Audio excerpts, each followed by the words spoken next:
कपड़े धोने वाली बहू। शादी के पहले से ही विभा को कपड़े धोने का बड़ा शौक था।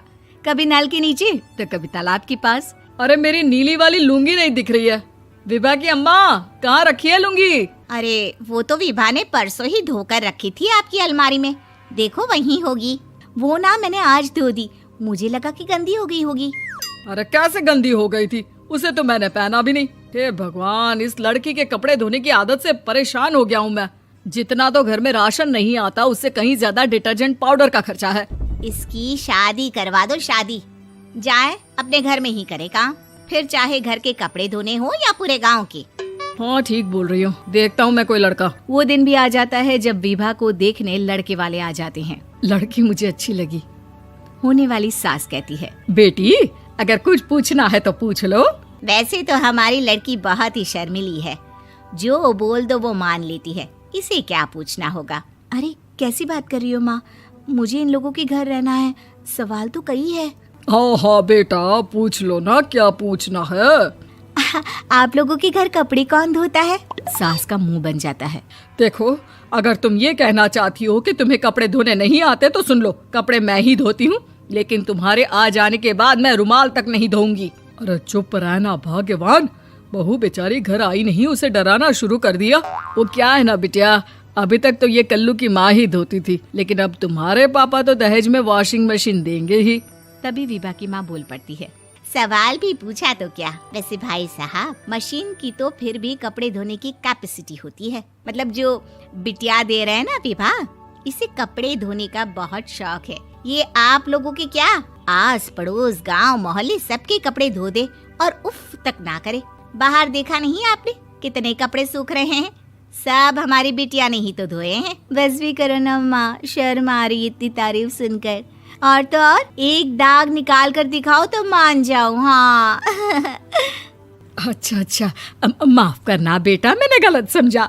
हमें तो रिश्ता बहुत पसंद है। और ऐसे जुड़ जाता है रिश्ता कपड़े धोने का शौक रखने वाली विभा का। उसकी शादी हो जाती है कोयला फैक्ट्री में काम करने वाले कल्लू के साथ। शादी के बाद अचानक विभा चिल्लाती हुई सास के पास आती है। सासू माँ, अरे सासू माँ कहाँ है आप? ये तो धोखा है, धोखा दिया आप लोगों ने मुझे। इसे ससुर के चक्कर के बारे में पता चल गया। अरे तो उसमें तुझे क्यों धोखा मिला है? अरे नल में पानी नहीं आता, कपड़े कैसे कब धुलेंगे? अच्छा, तू पानी नहीं आ रहा उसकी बात कर रही है। तो आपने क्या सोचा? कुछ नहीं। अच्छा, तेरी माँ ने कहा था कि कपड़े धोने का शौक है तुझे, याद आया मुझे। शौक बोलकर कपड़े धोने वाले मेरे जुनून को कम ना आके सासू माँ, कपड़ा धोना मेरा गुरूर है।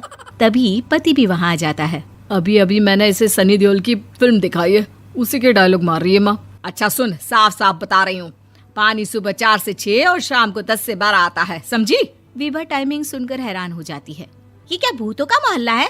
सुबह 4 बजे उठकर कौन कपड़े धोता है? 4 बजे टंकी में पानी जाता है, फिर सारा दिन धोना ना, किसने मना किया? अरे कैसी बात कर रही हैं? 200 लीटर की टंकी में कितने कपड़े धो लूंगी मैं? सुबह ही उठ जाऊंगी मैं। अब क्या था, विभा सुबह 4 से लेकर रात के 12 बजे तक कपड़े ही धोती रहती। एक रोज सास पड़ोस से निकलकर कहीं जा रही होती है कि साथ वाली कहती है, हाँ कल्लू की माँ, जरा ये बताओ कि 2 साड़ी है, 2 ब्लाउज और एक पेटीकोट और एक नाड़े वाला लंबा कच्छा। हाँ तो? अरे तो क्या, कितना लोगी धुलाई ये बताओ। धोबन दिख रहे हैं हम क्या? हमारे पति सरकारी नौकरी से अभी रिटायर हुए हैं और बेटा सुपरवाइजर है कोयला फैक्ट्री में। धोबन समझ रखा है हमें? हाय रे कल्लू की अम्मा, माफ कर दो, वो तो मोहल्ले में यही सब बता रहे थे कि तुमने बहू को कपड़ा धुलवाने के काम में लगा दिया है। सास को पड़ोसन की बात सुनकर गुस्सा आ जाता है। वो घर पहुंचती है जहां घर के बाहर ही इतने सारे कपड़े सूख रहे होते हैं जितने कि किसी धोबन के घर पर। अरे ओ कल्लू की दुल्हन, बाहर निकल। माँ जी यहीं आ जाओ, बाथरूम में चादर धो रहे हैं हम। अरे अभी हम धोते हैं, तुमको बाहर निकलो। ये आस पड़ोस वाले बोल रहे हैं कि हम बहू से कपड़े धुलवा कर उसे कपड़ा धोने वाली बना दिए हैं। अरे छोड़ो ना माँ जी, किन लोगों की बातों में आती हो? आस पास के लोगों का तो काम ही होता है कि वो किसी तरह सास बहू को लड़ा दे। बहू सारे घर के कपड़े धोती है, ये क्या कम है? बोलिए। सास को भी लग जाता है कि वो बहू का ये सनकीपन नहीं छुड़वा सकती, इससे अच्छा है कि खुद ही चुप हो जाए। एक रोज सास और बहू मंदिर जाते हैं, जहाँ सास की साड़ी वहाँ खड़ी भीख मांगने वाली से मिलती है। माँ जी क्या बात है, आपकी साड़ी उस भिखारन से कितनी मिल रही है ना? हाँ हाँ देखो तो, दोनों की साड़ी मिल रही है। क्या बात है कल्लू की अम्मा, तुम खुद को तो अफसर की बीवी बताती हो और ऐसी सिंपल सी प्लेन साड़ी पहनकर घूमती हो। सिंपल और प्लेन नहीं है ये साड़ी। तो क्या सोने के धागे से फूल बने हैं? कुछ भी सासू माँ, कुछ भी। हाँ बने थे इस साड़ी में सोने के धागे से फूल। मेरे पति लेकर आए थे मद्रास से स्पेशली मेरे लिए 10,000 की। है भाई साहब इस भिखारन के लिए भी सेम टू सेम साड़ी लेकर आए होंगे 10,000 की। सास उस वक्त तो कुछ नहीं कहती, लेकिन बहू के साथ घर आती है और अलमारी से एल्बम निकाल कर लाती है। ये साड़ी देख रही है, ये वही साड़ी है जिसे मैंने अभी पहना था। इस साड़ी में ये जो चमकदार फूल दिख रहे हैं ना, ये सोने के धागों से काढ़े गए हैं।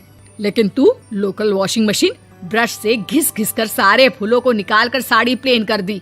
मुझे माफ कर दीजिए सासू माँ। और तो और, जब मैंने तुझे तेरी गलती के लिए कुछ नहीं कहा, लेकिन तूने तो सबके सामने मेरा मजाक ही बना दिया। क्यों? बहू को समझ में आ जाता है कि अब से उसका कपड़े धोना